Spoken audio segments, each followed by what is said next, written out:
Why do some Star Wars fans hate the Star Wars franchise since Disney bought it? Don't worry, you're not alone. A lot of Star Wars fans dislike the new stuff. I don't completely understand it. What makes fans so angry about it? Because it isn't just that they hate it. A lot of the fans hate people that like the sequel trilogy and lash out uncontrollably. What I am here to do is debunk a few of the reasons I have heard around the communities. Yes, I realize this will probably be my least liked video, and I'm okay with that. Before I get started, go ahead and hit that subscribe button and turn on notifications to see future content. If you leave the video early, you're missing out on a lot. So I urge you to stick around. Also, by sticking around, you will see how you could win a free collectible. Now, with the shameless plug out of the way, let's dig right in.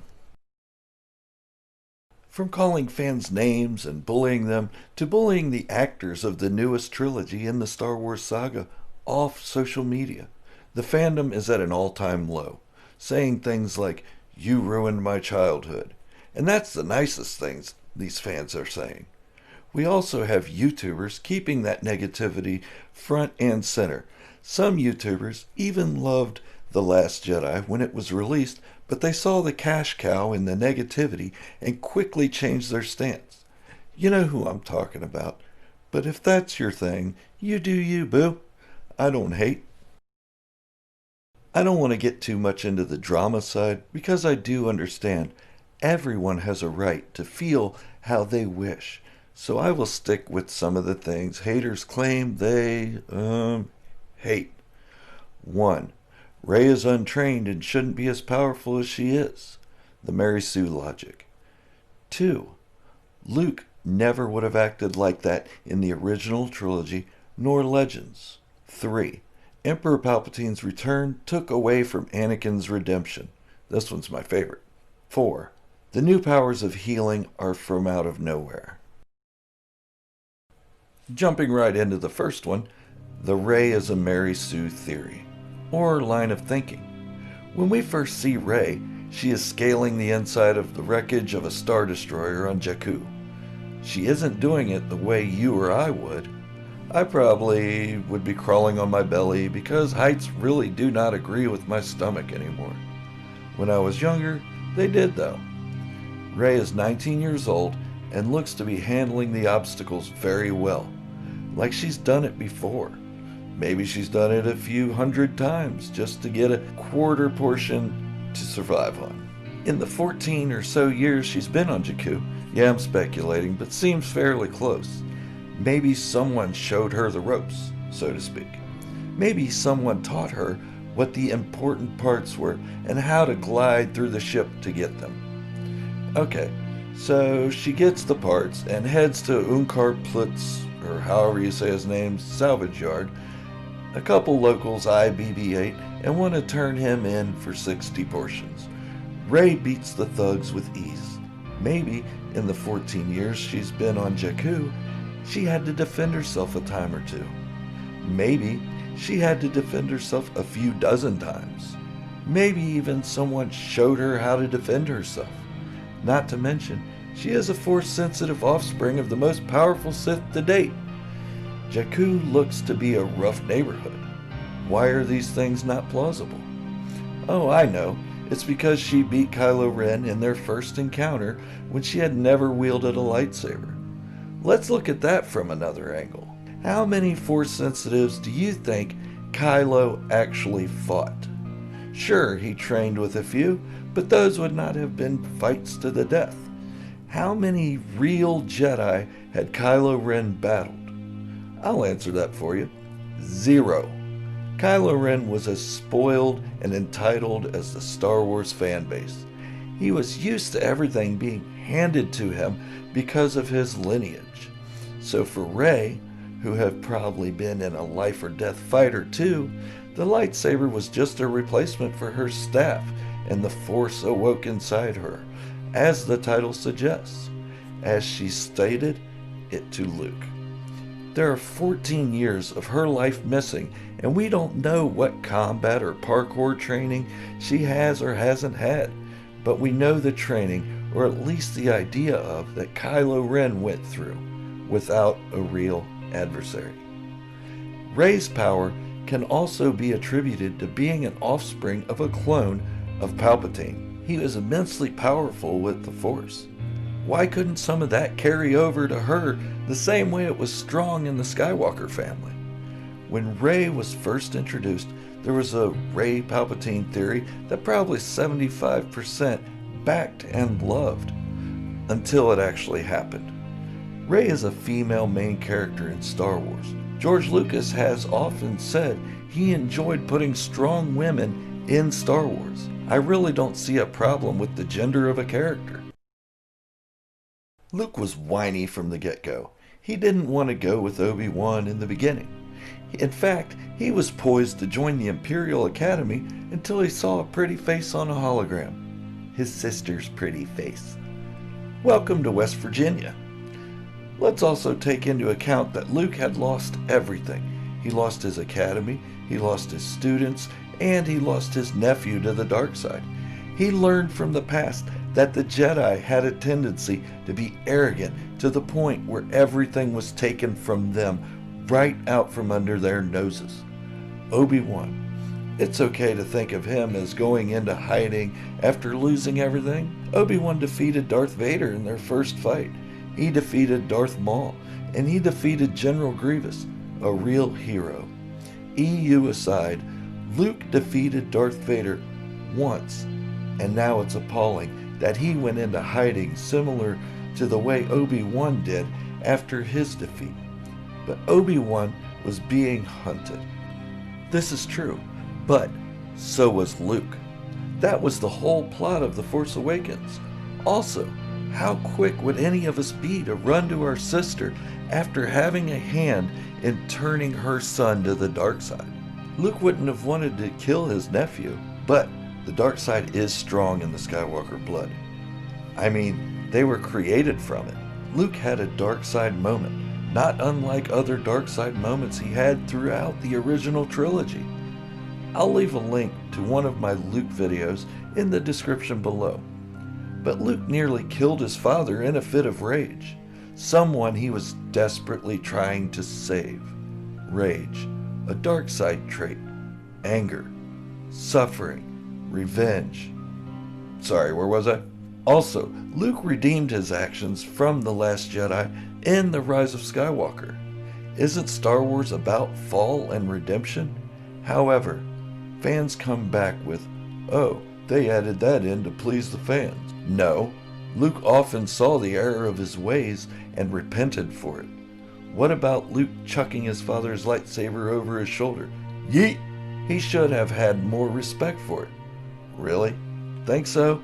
You mean as much as respect as his father had for it? Vader cut Luke's hand off, holding the lightsaber. He surely would have recognized it. He wasn't a stupid Sith Lord. He knew Obi-Wan took it, and he knew Obi-Wan taught Luke. So why didn't he reach out with the Force and grab his own lightsaber as it fell? Because that was an object to him. I can go into a little more detail, but the saber had no meaning to Vader and was just a tool. The same with Luke. This one is my favorite and probably deserves its own video. Maybe I'll do that one day, but for now, I'll just touch on it a little bit. The thought that the Emperor Palpatine's return took away from Anakin's redemption is laughable at best. Anakin didn't turn to the dark side to fulfill a prophecy. He turned to the dark side to save his wife from death. He couldn't bear to lose the woman he had been in love with since he was 10 years old. In the meantime, he was disillusioned with the Jedi's dogma and rules. On the same note, Darth Vader didn't return to the light to fulfill a prophecy.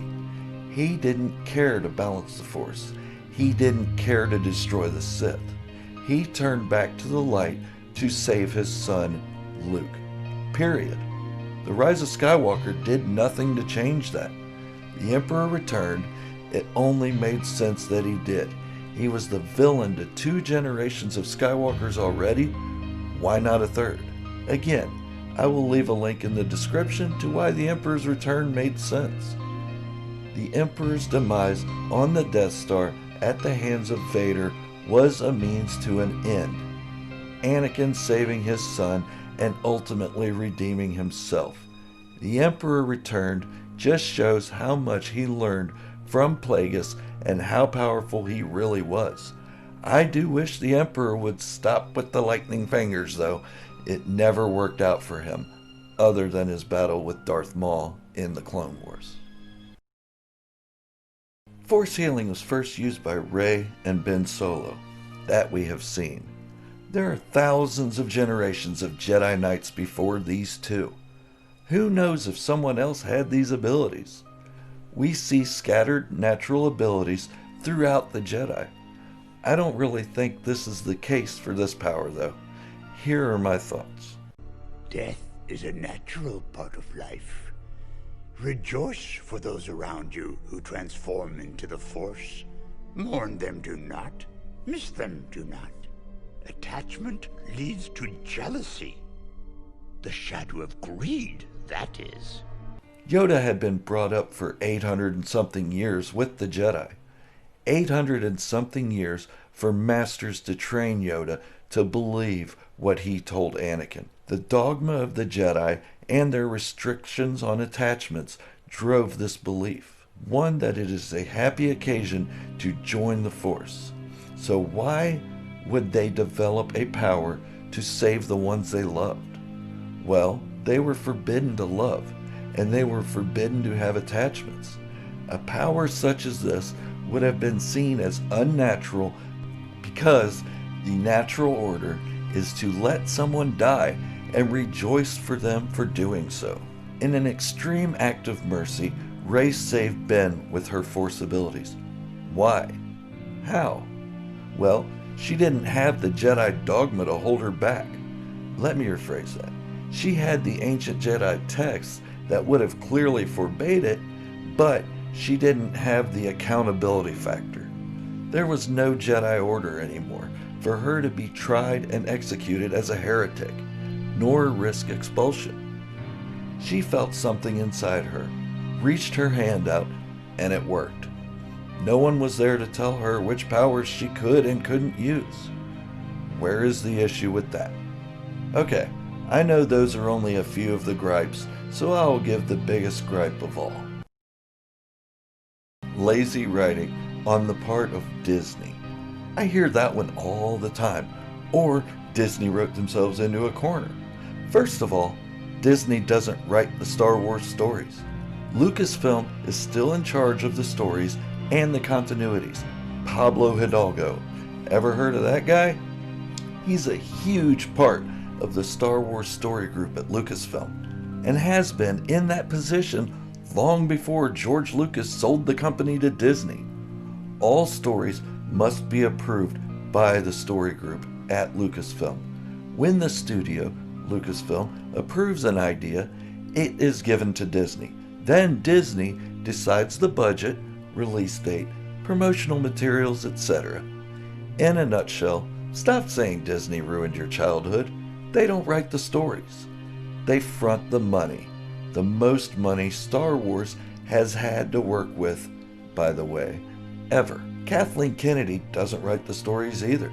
She may give creative ideas, but she is out of the creative seat, as she is neither in the credits as a writer, nor is she a director. She is the producer, the one that helps rail for the money. If anything, she would be praised for getting Disney to back so many projects.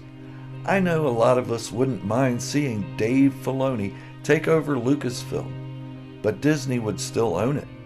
So I don't understand why it makes a difference who runs Lucasfilm if you think Disney writes the material. Also, since Lucasfilm does write the material as far as you guys say, that move would take Dave Filoni out of the creative seat and into the producer's chair, the business aspect. I thought you all should know all of this because if you're going to hate something, you should probably stop spouting what other people are saying and come up with logical reasons of your own. You hate Disney because they're a corporation? That's fine. At least now you have a real cause.